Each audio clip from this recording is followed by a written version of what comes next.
The world was silent, except for the boy's voice, faint, breaking, calling her name.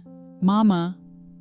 She didn't turn around, not when his footsteps chased hers, not when his cries echoed down the frozen hallway, not even when his small hand slammed against the steel door she had just locked. Interior, underground corridor, bunker level 3. Her breath hit the metal in clouds, her forehead pressed against the cold, sweat-damp bolt. The door handle trembled in her grip. She had to hold it still, because her own body wouldn't stop shaking. Behind her, her son, banging on the other side, calling for her again. "Mama, don't go!" A soldier stood nearby. He hadn't moved since she asked him to witness it, to make sure she didn't try to go back. His rifle was slung low, his mouth half open in disbelief. "What did you just do?" he whispered. But she didn't answer. She backed away slowly, the lock now sealed. The soldier took a step forward, as if trying to understand. "There was room for one more," he said. "Why wasn't it him?" She looked at him then, eyes dull, cheeks streaked with ash, her lips parted. And for a moment, it looked like she might speak, but instead she turned, walked down the corridor, each step like a slow betrayal, her hands clenched, knuckles white, like she was still holding something that wasn't there anymore. In her pocket, a crumpled drawing, a letter that had never been mailed, the corner of her son's blanket. She pressed her hand to it, just once, as if touching it could bring him closer. The alarms blared overhead. "Evacuation in 10 minutes." The walls shook. The lights flickered. Still, she walked. You can judge her. You can hate her. Say she was a coward. Say she was cruel. But before you curse her name, you need to know what came before. Before that steel door, there was a fever, a ration too small, a child with shaking hands, and a mother unraveling from the inside out. She paused in the stairwell, one hand on the railing, the other on her chest, as if trying to hold her heart inside her body. One last whisper escaped her lips. "Forget me!" Then she disappeared into the dark. Cut to black. Silence. Then, this isn't a story about the end of the world. It's a story about a goodbye no one was meant to understand. The birds didn't sing that day. They hadn't for weeks, maybe months. But silence has a way of becoming background, like grief left too long untouched. The kettle clicked. Steam curled from the spout. A thin line of sunlight crept across the table and caught on a child's bowl, half full with warm oats topped with the last dried plum she could find. She placed it down quietly in front of him. No smile, no words, only habit. The boy, small, pale, wrapped in 2 layers of sweaters, didn't look up. He didn't need to. He knew it was for him, because it always was. She sat across from him, hands wrapped around a chipped mug, inside boiled water, no tea, no sugar. Just something warm to pretend with. The radio murmured in the background. A voice was speaking, too calm for what it was saying. Unconfirmed conflict reported along the northern corridor. Citizens advised to remain indoors. She reached over and turned the volume down. Not off, just lower. Low enough that the boy wouldn't hear the part where they said the words evacuation zone. He was still chewing slowly. His cough had returned overnight. She noticed how he hunched now when he breathed, as if even his lungs were tired. Outside the window, the streets were still. No birds, no dogs, no neighbors trimming hedges or shouting about laundry. Just frost on the grass, and an ambulance parked 4 houses down. No lights, no movement. She looked back at the boy. His spoon trembled faintly in his hand. He needs broth, she thought. Eggs, medicine, sleep without coughing himself awake. What he had was oats and her, and for now, that would have to be enough. Interior to kitchen. Later that morning, she stood by the sink, drying the last bowl. Water trickled from the cracked faucet. A long thread of hair clung to her wrist. The boy was drawing something with trees. She couldn't tell if it was supposed to be a forest or just branches and wind, but his pencil moved carefully, as though each line was a promise he had to keep. Then came the knock. Not frantic, not official, just 2 taps, soft, tired. She opened the door slowly and found the girl, 16, maybe, shoes torn, holding the hand of a boy no older than 4. His cheeks were red with fever. His clothes hung off him like they'd belonged to someone else once. She didn't ask where their mother was. She didn't ask anything, just stepped aside and let them in. Interior, living room. The girl didn't speak for a long time. She sat on the edge of the couch, eyes hollow, holding her brother's hand.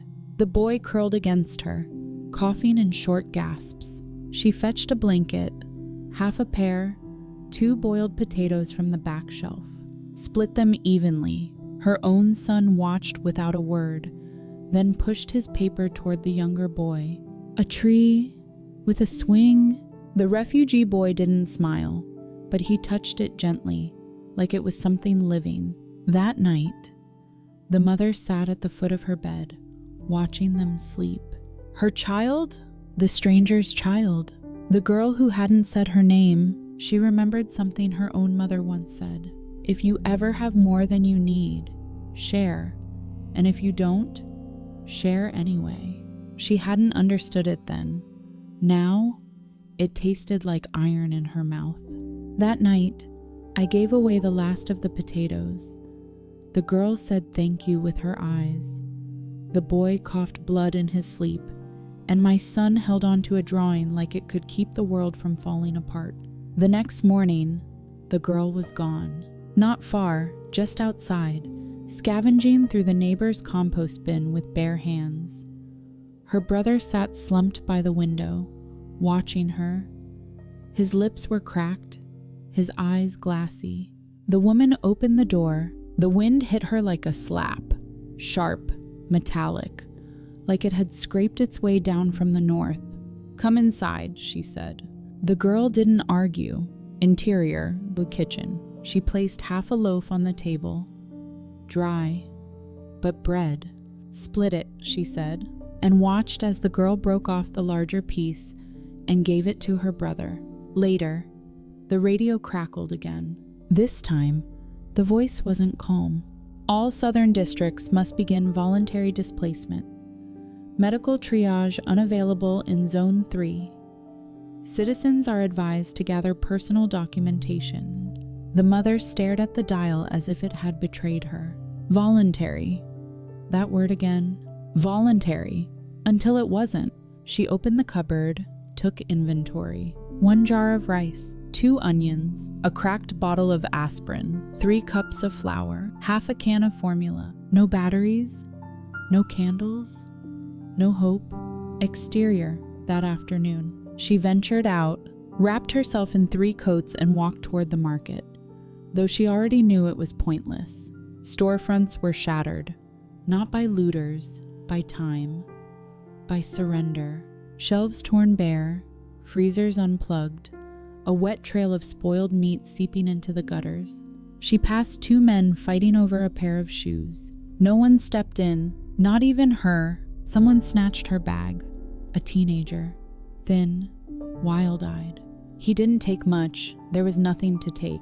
Still, she sat on the curb and wept. Not because of what she lost, but because of how quickly kindness had disappeared from the world.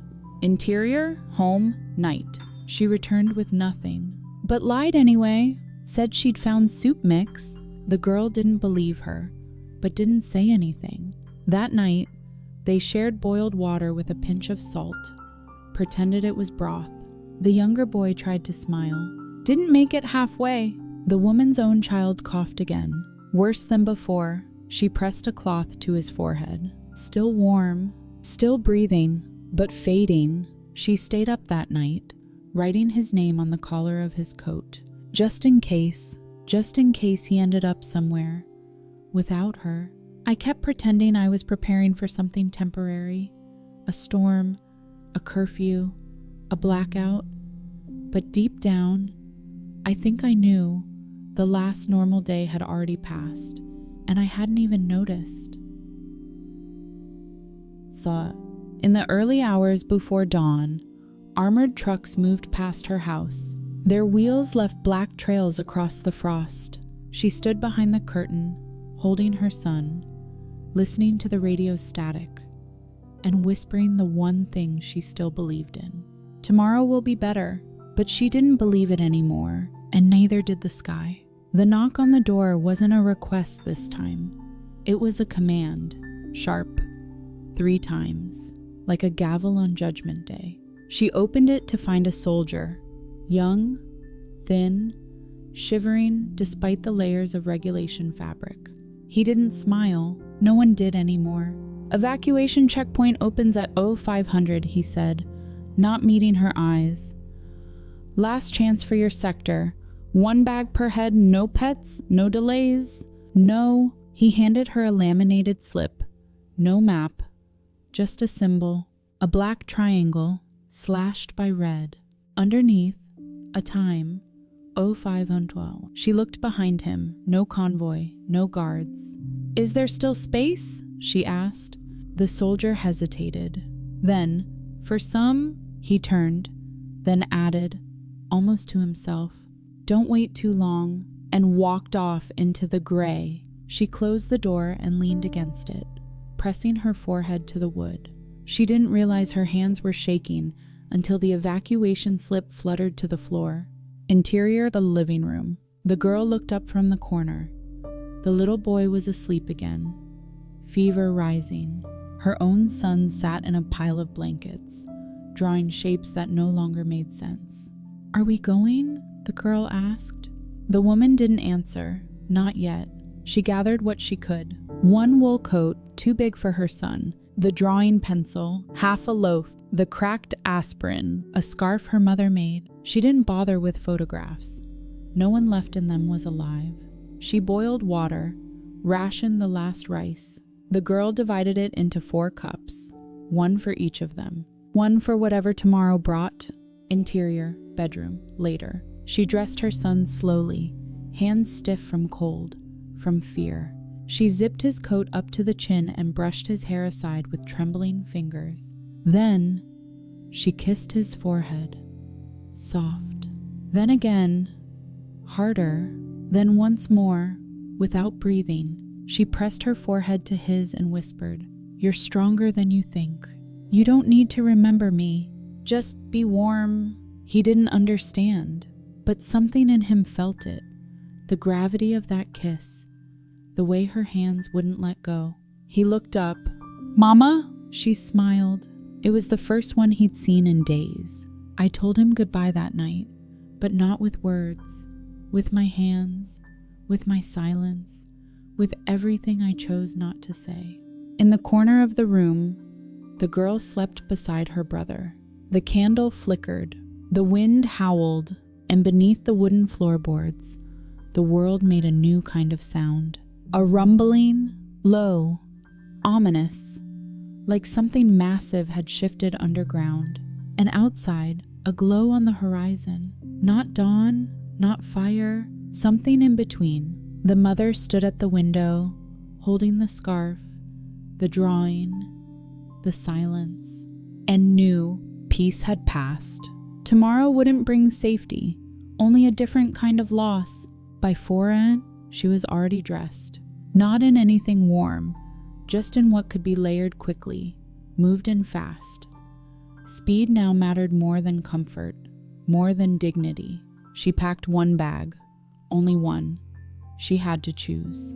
The formula or the rice, the drawings or the scarf, her child's last fevered shirt or the aspirin. She made the choices with her eyes closed, and when she opened them, it felt like something inside her had already died. She wrapped her son in a blanket, the one with the faded stars, nearly too thin to matter. Still, He clung to it. The girl helped lift her brother. He was coughing blood now, but didn't complain. They didn't cry, not anymore. Even children can sense when a goodbye is happening, even if no one speaks it aloud. Exterior, empty street, 4:37 a.m. The four of them walked through the frost. The boy's head leaned against her shoulder, his small hands gripping her coat like it was the last piece of earth. The girl held tightly to her brother, her jaw set, but eyes wide, as if memorizing every shadow in case this was the last road she'd ever walk. They passed the burnt swing set, the collapsed fence, the neighbor's door still swinging in the wind, and above them, in the sky, not stars, but the orange bloom of something falling from too high, too fast, a silent meteor of war. When they reached the checkpoint, there were only 30 people, a folding table, one soldier, 2 clipboards, a narrow gap in the wire fencing, with a single word stenciled on a sign above, hope, but someone had drawn a line through it. They waited. She held her son. He had stopped coughing, but she wasn't sure if that was a blessing or a warning. His skin felt like paper, like something too delicate to belong to this world anymore. A voice called her name, not her full name, not even her first name, just mother with the boy. She stepped forward, clutching the pass, one adult, one child. She looked behind her, at the girl, at the boy with the fever burning him hollow, at the coat she'd given him, the drawing he still held. The soldier glanced at the paper. Only one, he said, point.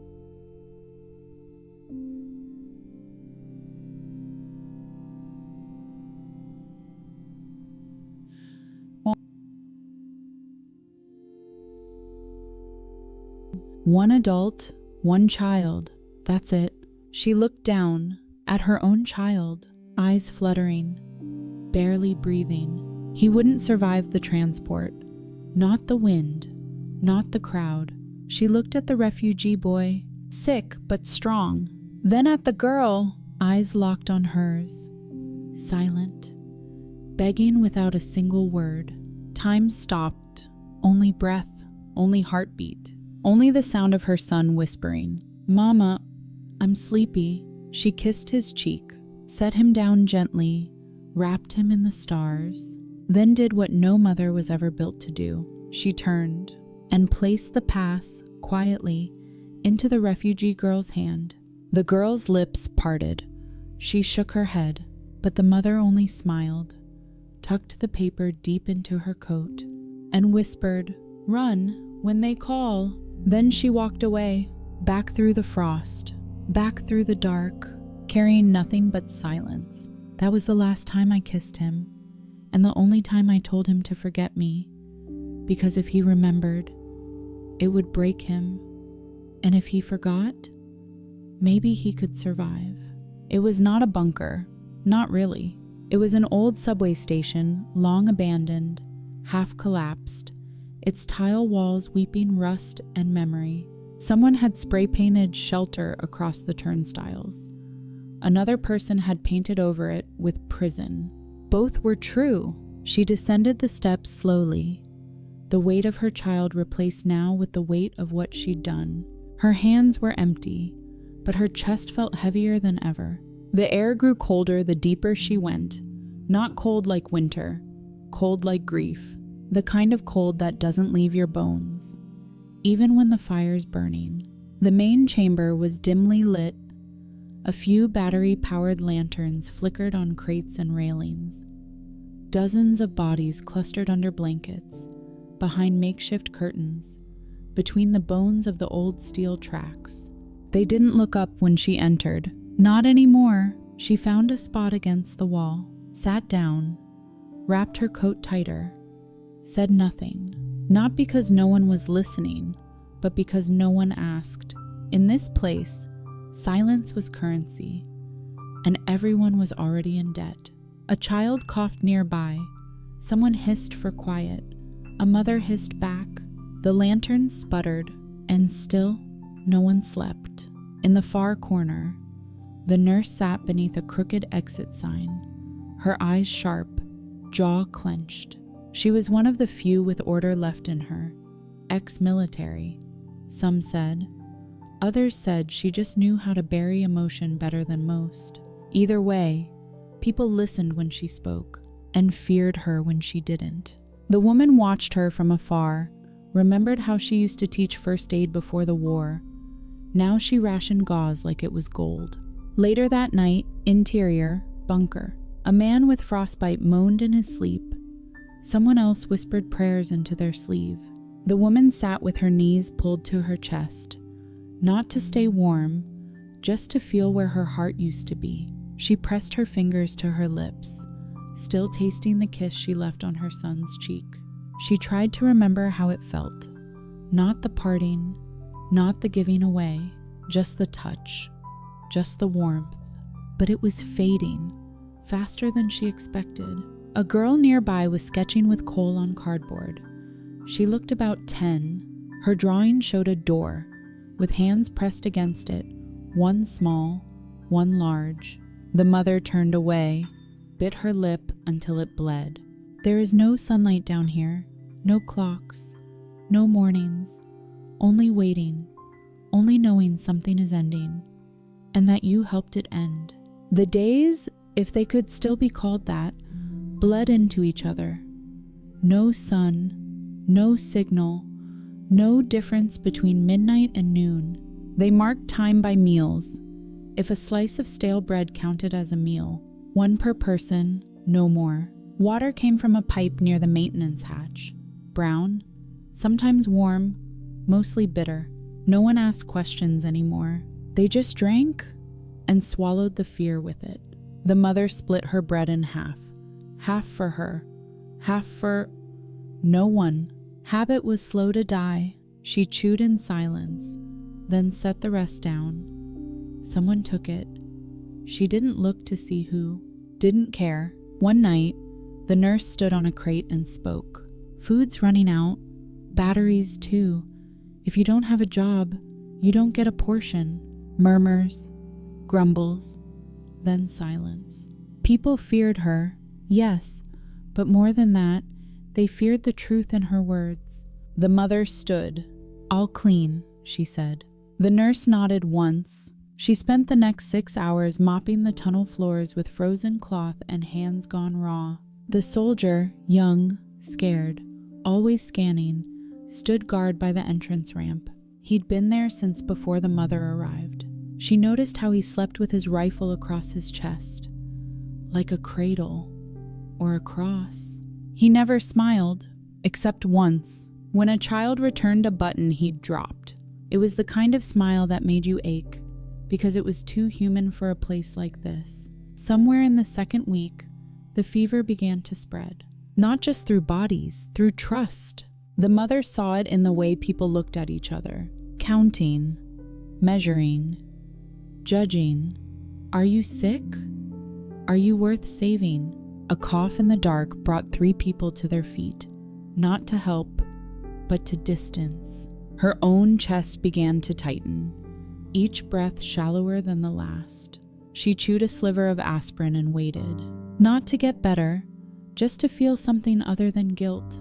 The refugee girl approached one day. She didn't speak, just knelt beside her, held out a piece of bread, whole. The mother shook her head, but the girl pushed it forward again.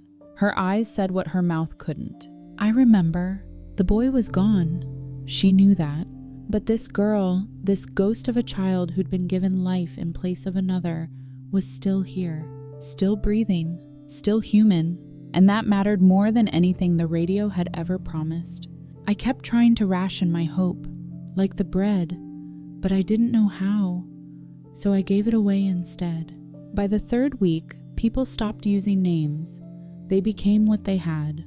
The nurse, the soldier, the mother, the girl. Even the children were called boy or the quiet one. It was easier that way, easier to forget who you might lose next. One morning, if it could be called that, someone screamed. The mother jolted awake, her back stiff from concrete, her mind still stuck in the dream where her son was warm and alive. The scream came again from the far tunnel. By the time she reached the sound, the girl was already there. So was the nurse. And a body, small, curled, was lying motionless beneath a stack of torn blankets. A child, no more than 5, dead from the cold. No one spoke. There was nothing left to say. The nurse knelt beside the girl and checked the tiny wrist. Then she stood up and whispered, "There was an extra blanket here yesterday." Her eyes scanned the crowd, hard, accusing. The girl clutched her brother closer. No one confessed. That night, the nurse declared, "No more sharing, no more mercy.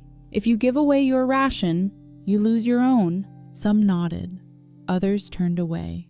The soldier didn't speak, but his grip on the rifle tightened. Later, under the broken arch where water leaked in a thin silver thread, the mother sat beside the girl. Neither had eaten. They watched the boy sleep, his chest rattling with every breath. The girl looked at the woman, tears caught behind her silence. The mother didn't reach out. She didn't speak comfort. She just tore her last piece of bread in half and held it out. One piece for the boy, one for the girl. Nothing for herself. The girl shook her head, tried to refuse, but the mother gently placed the bread in her hand, then whispered the first words she had said in days. "Please." The girl accepted, but her eyes said more than her mouth ever could. "Why? You've already lost everything." And the mother almost answered, "Because I can't feed my own son anymore. Because he's not here. Because I'm not trying to be good. Just trying not to disappear." But she said none of that. She just watched the boy chew and felt her ribs ache with something deeper than hunger. "I thought doing the right thing would feel better, but it didn't. It felt like watching my own child vanish a second time, only slower, only colder." The generator died on the 22nd day. No warning, no ceremony. One blink, then the hum vanished, and the world dropped into darkness so complete, it felt like the inside of grief itself. A single lantern flickered to life, then another, then a third sputtered out and refused to come back. The nurse called for quiet, her voice a rasp in the pitch. But someone started crying, then shouting, then accusing. "Who took the last blanket? You stole from the sick boy. She's hiding food. That woman gave her ration away again. Who paid for that?" The voices rose like a fire no one could see. The soldier stepped forward, gun raised, shaking. "Stop shouting," he barked. But fear makes people deaf, and hunger makes them blind. The mother stepped between two men, one holding a wrench, the other holding a rock. They didn't swing, not at her, just glared, then melted back into their corners. Shame is brief when your stomach's empty. Later, the nurse sat beside the mother in the shadows. Her voice, low, "You shouldn't give your food away." "I know." "He's not your son." "I know." The nurse stared at her a long time, then offered something unexpected. Half a boiled potato, wrapped in cloth. "For tomorrow," she said. The mother didn't ask where it came from, didn't want to know. Some gifts are only gifts if you don't trace the blood back to the hand. In the far corner, the refugee boy coughed. Worse now, like something breaking in his chest. The girl held his hand and hummed a melody no one remembered. That night, the mother couldn't sleep. Her stomach twisted, not from hunger, from knowing what tomorrow might bring. She watched the ceiling, cracked and dripping. Every drop felt like a second lost. And when the soldier passed her bedroll, he didn't meet her eyes. He only dropped a slip of paper beside her, face down. She picked it up. On the back, a red stamp, government issue. On the front, one adult, one child.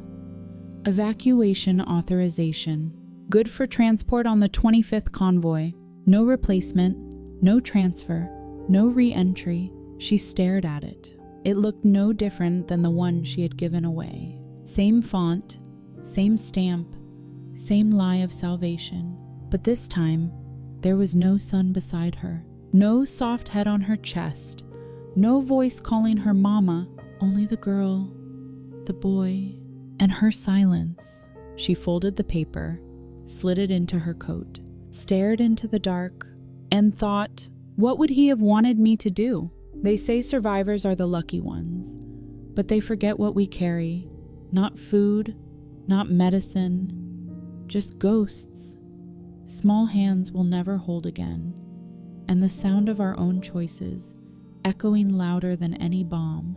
There were rumors, flickers of conversation passed like contraband between mouths too dry to whisper. The border's moving again. They're clearing a path through the North Tunnel. They're sending one last convoy. No one trusted it, but everyone believed it, because belief, down here, was the only thing thinner than the air. The nurse confirmed it in the quietest way possible. She sharpened her pencil and rewrote the evacuation list. Not aloud, not for show, just quietly, carefully, as if it mattered again, as if names were worth something. That evening, the soldier spoke to the mother, not formally, not kindly either, just one breath, one hand on the pass. They gave me this. He didn't say who they were, didn't explain why. He only looked her in the eye, then away. You should take the boy, he muttered, and walked off. The paper burned in her hand. It weighed nothing, and yet it pulled everything inside her downward. One adult, one child. She stared across the dark at the girl, asleep or pretending, arms wrapped around her brother, forehead against his fevered skin. She could hear the rasp in his chest from where she sat, a whistle through cracked ribs and drying lungs. Her own child had sounded like that once, before the silence, before the kiss. Before she told him to forget her, she unfolded the paper, read it again, as if one of the words might have changed. But it hadn't. They never did. She could go, she could save one life. But which? That night, she wrote, not because she expected it to be found, not even because she hoped he might one day read it, but because her hands were shaking, and writing helped them remember what it felt like to hold him. My sweet boy, she began. Today I was given a second chance, but not to save you, only to decide who deserves saving now. And I don't know how to make that choice without breaking again. She folded the page halfway, left it open, stared at the curve of his name like it might vanish if she blinked. In the far tunnel, someone coughed. Somewhere else, a pot clanged. The soldier paced again, slower this time. And the nurse, near the broken exit sign, crossed out 2 more names. They call it mercy, what I'm about to do, but it feels like betrayal, because no matter who I choose, I lose him again. Morning never came, but they moved as if it had. A low voice passed the word, the convoy will be here in 4 hours. It felt like the end of something, but no one said what. They packed without speaking, as if sound might summon doubt. The mother watched as people folded what little they had into coats, photos, keys to homes that no longer existed, a child's shoe, reminders of the before. None of it would help where they were going, but people carried what they couldn't bury. She didn't wake the girl, just sat beside her, watched the boy's chest rise and fall, shallow, shaky. Not much time left. The girl's hands were wrapped around him like a second skin, as if to hold in the heat, or the soul. The mother wondered if she'd looked like that, once, curled around her son like he was the only thing that kept her human. Because he was. She reached into her coat, pulled out the pass, and stared at it again. One adult, one child. That child, who? Hers? Gone. This boy? Still fighting. And the girl, she would go only if he did. Otherwise, she'd stay. She'd die. She'd want to. So the mother made the choice before she could think. She slid the pass into the girl's tattered backpack. Deep, quiet. said nothing, didn't cry, didn't tremble, only breathed, barely. The nurse passed by not long after. Her eyes paused on the mother, something like knowing between them. Then she said, "You'll need to say goodbye." But the mother shook her head. Not yet. She couldn't. Not until she was sure it would break her. So instead, she stood, moved to the wall near the broken rails, pulled out the half-finished letter, and wrote, "If I'd had a second ticket, I would have chosen you. But they gave me only one, and your name wasn't on it, but your face was in every corner of it. I didn't choose you, my child, but I didn't abandon you either. I just tried once more to let love be bigger than grief." The signal came like a breath that no one believed at first. 3 knocks against the steel gate, then the low creak of rusted hinges. Soldiers. This time real, this time dressed in frost and urgency. "This is the last pull," one said. No time for stories. People lined up fast. No names, just gestures. Documents held tight like lifelines. Some begged, some bribed, some just stood there, eyes hollow, waiting to be passed over. The girl was still asleep, curled tight around her brother. The mother didn't wake her. Not yet. She sat beside them and just looked, let every detail settle in her like ash. The smear of dirt on the boy's cheek, the torn hem of the girl's sleeve, the strand of hair caught between their faces. She reached out, touched the boy's hand, warm, barely. Then, the girl's shoulder. The girl stirred, blinking. "Mama," she whispered. The mother froze. She hadn't been called that in weeks, not since her own son, not since. She swallowed the sound in her throat, shook her head, gently. "I'm not her," she said, but her voice cracked, and the girl only stared. Then, softly, like offering a secret, the mother reached into her coat and pulled out the last thing she had saved. A knitted glove, small, fraying at the wrist. One of her sons. She pressed it into the girl's hands. The girl didn't ask whose it was. Didn't need to. "Take care of him," the mother whispered, then stood, turned away, and walked toward the opposite end of the tunnel, where the soldiers weren't looking. From behind, a voice, young, confused, hopeful. "Are you coming?" She didn't turn, only said, "You have everything you need." The nurse was waiting in the dark corner. She nodded once, quietly. "Do they know?" she asked. "No," the mother replied, and the nurse didn't ask again. The convoy pulled away minutes later, loud, steel tracks grinding like bones.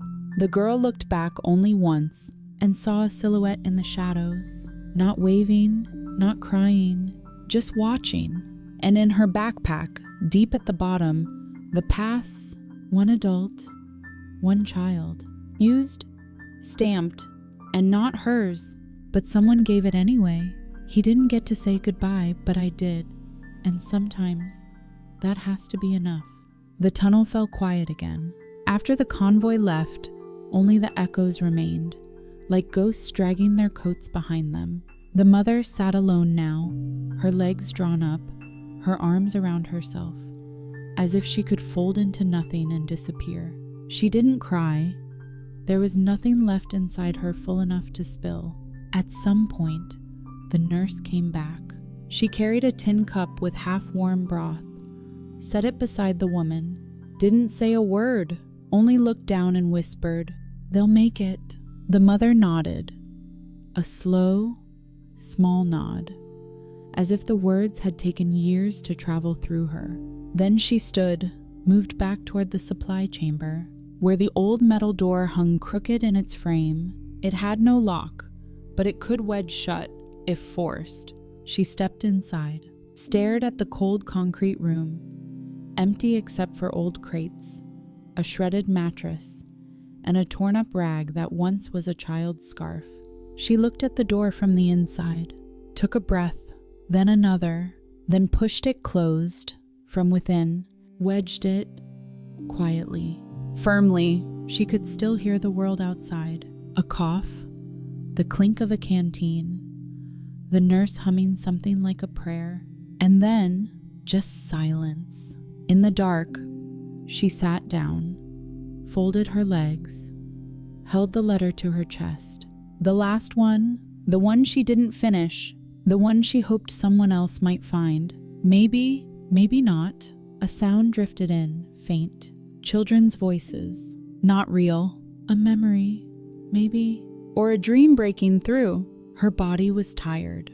Her heartbeat slow. But her hands, still warm, so she used them to wrap the scarf around her knees, to press the letter into the crack of the wall, to whisper, "I'm sorry." Outside, the nurse stood guard. She didn't open the door, didn't knock, didn't speak of it ever again. But later, when someone asked where the woman had gone, she simply said, "She stayed. I didn't lock the door to keep anyone out. I locked it to keep myself from running after him. Because if I had heard his voice just once more, I would have undone everything, even the right thing." It was hours or days before the explosion came. No warning, just a pulse through the earth, like the heartbeat of something dying far below. Then dust, cracks in the ceiling, a sound like thunder with nowhere left to go. The nurse had moved everyone deeper into the tunnel by then. She hadn't said why. She didn't need to. Only the soldier noticed that one figure was missing, and didn't ask. When the tremors stopped, they climbed back toward the surface. The mother didn't. A sliver of sky opened days later, a thin slice of pale blue, cold and uninviting. They emerged slowly, one by one, eyes blinking against the forgotten light, hands trembling against their coats. No one said her name, not even the nurse, because sometimes silence is the only language left for grief. Somewhere in the city, buildings smoldered. Smoke curled like ribbon through broken windows. Snow fell without sound, and footsteps were the only proof that anyone had survived at all. The nurse carried something in her coat, not food, not medicine, a folded piece of paper, singed, bent at the edges. She hadn't read it, not yet. She didn't need to. She would wait until the time felt right, until the world was still enough to let one voice be heard. Far behind them, beneath the rubble, a woman slept beneath dust and memory. She wasn't cold. She wasn't waiting. She had already given everything she had left to give. You won't find her grave. You won't see her name. But if you ever feel warmth where there should be none, maybe that's where she passed. Maybe that's the breath she left behind. Winter came again, slowly, like a regret returning to finish what it started. The survivors scattered, some to camps, some to ruins, some simply vanished into the white. The nurse found herself in a distant outpost, a makeshift shelter with 3 walls, a wood stove, and no names on the door. She tended to coughs, wrapped bandages in silence. And sometimes, when the night was too still, she touched the folded letter in her coat. Still unopened, still waiting, elsewhere, in a valley carved by fire and snow, a girl sat on a rock with a notebook in her lap. She was older now, but not old, just changed. Like frost that doesn't melt even when the sun returns. The boy lay asleep nearby, his chest finally quiet, his dreams untroubled. He had lived. He didn't know why, but the girl did. She knew every reason, every name, even the one no one ever told her. She opened the notebook. It wasn't full of words, not yet. Only sketches, a pair of hands giving bread, a scarf wrapped twice around a child, a woman's eyes staring through frostbit glass. No face, just the outline of someone who stayed behind. She picked up her pencil, added one more image, a door not locked, but closed, and a handprint pressed against it from the inside. She didn't cry, she just drew, and in every line, There was something almost like prayer. They say legacy is what you leave behind, but she didn't leave stories.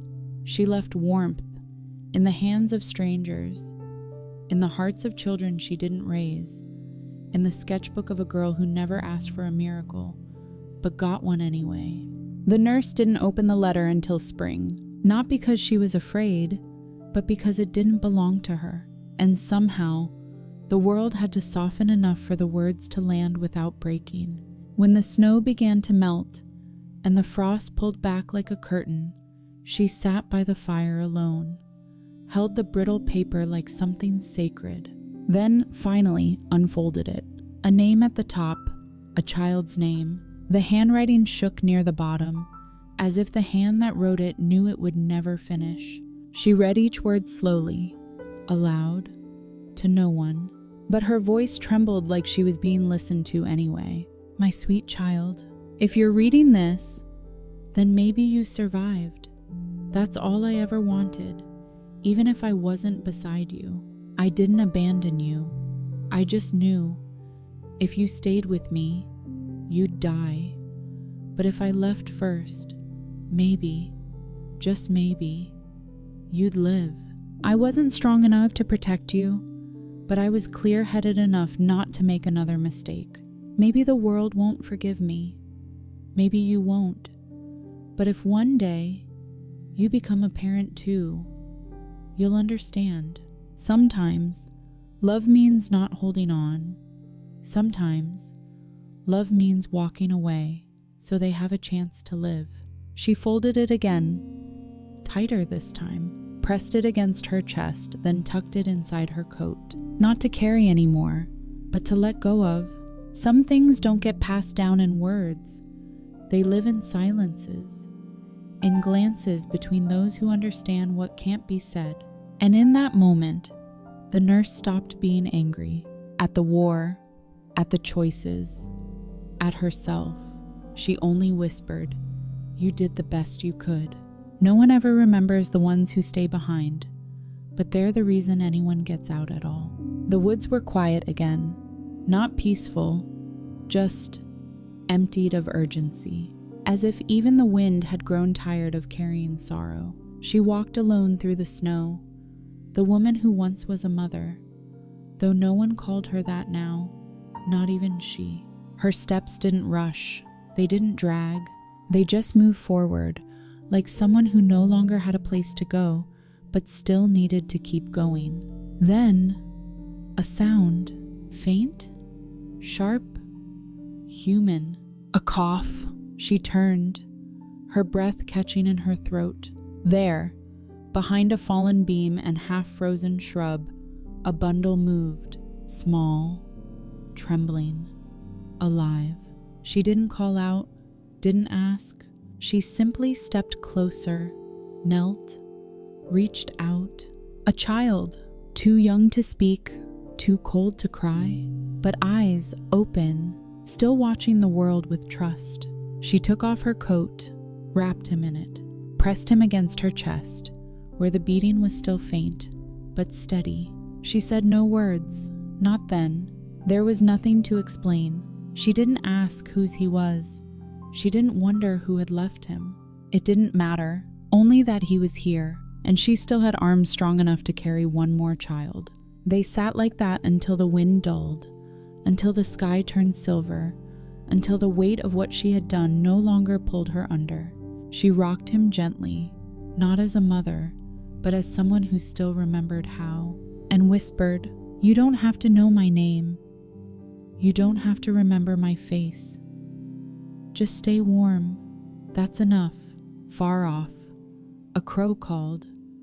The snow whispered against bare branches, and somewhere, beyond sound, the world did not end.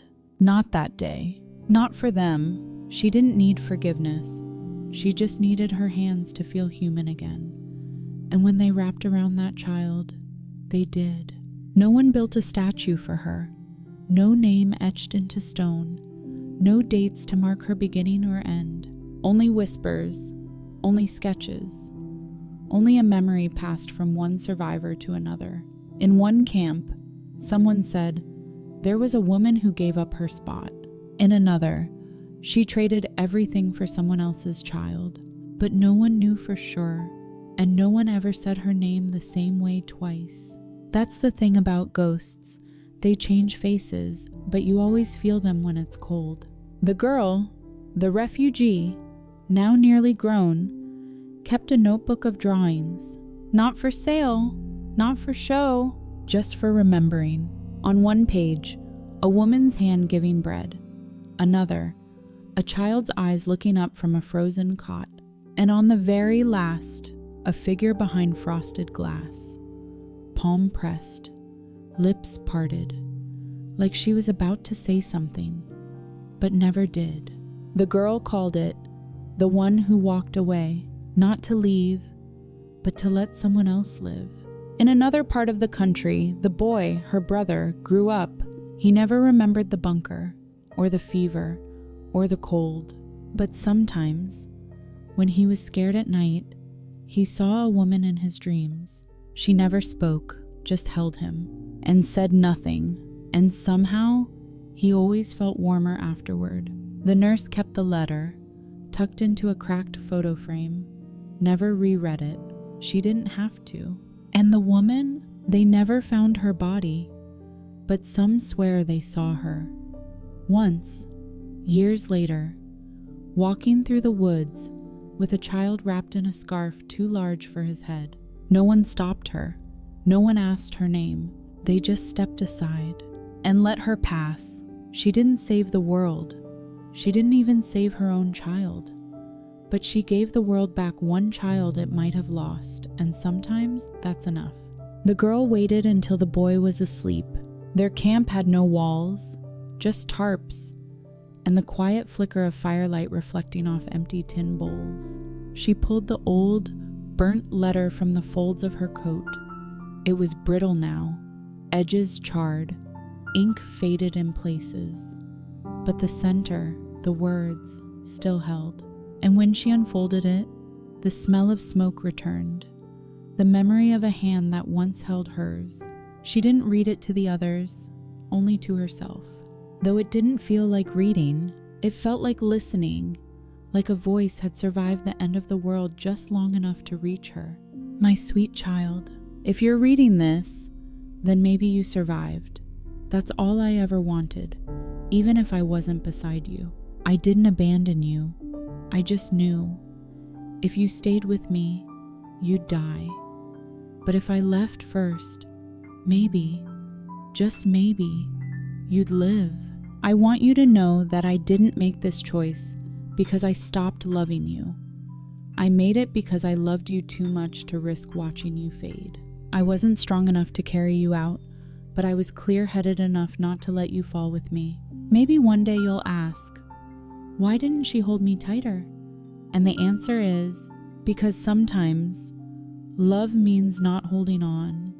Sometimes it means stepping back.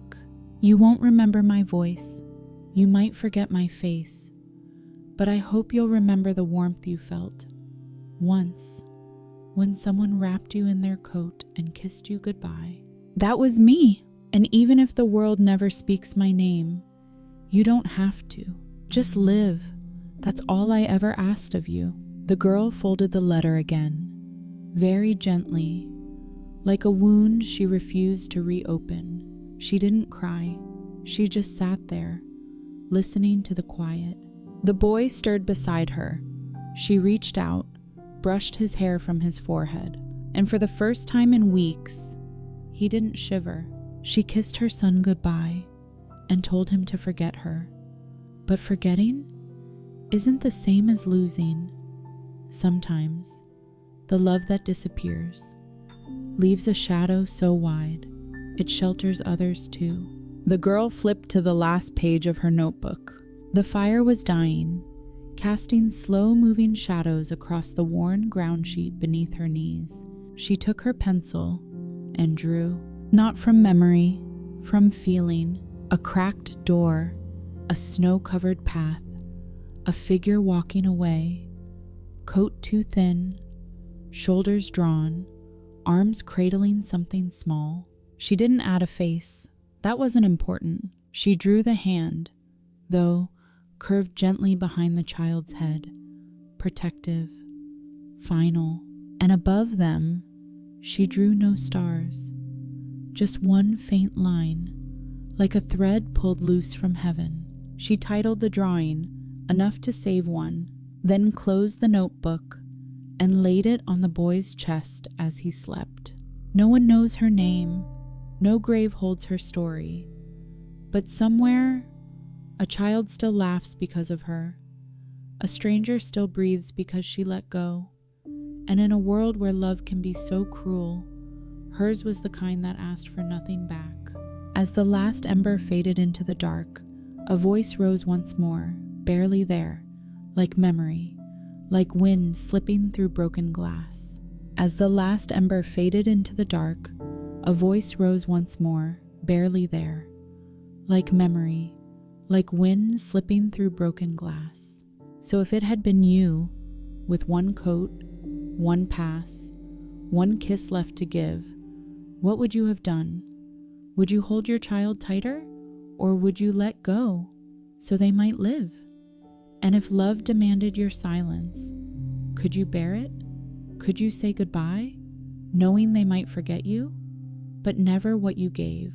Closing image, a snow-covered forest, one cloth tied to a tree, fluttering in the wind, faded with time. No monument, no words, just the sound of soft footsteps disappearing into white. Final echo, a child's laughter, far off, alive. Then, silence, fade to black. If you feel a lump in your throat, please like this video and subscribe to the channel to keep uncovering the untold stories together.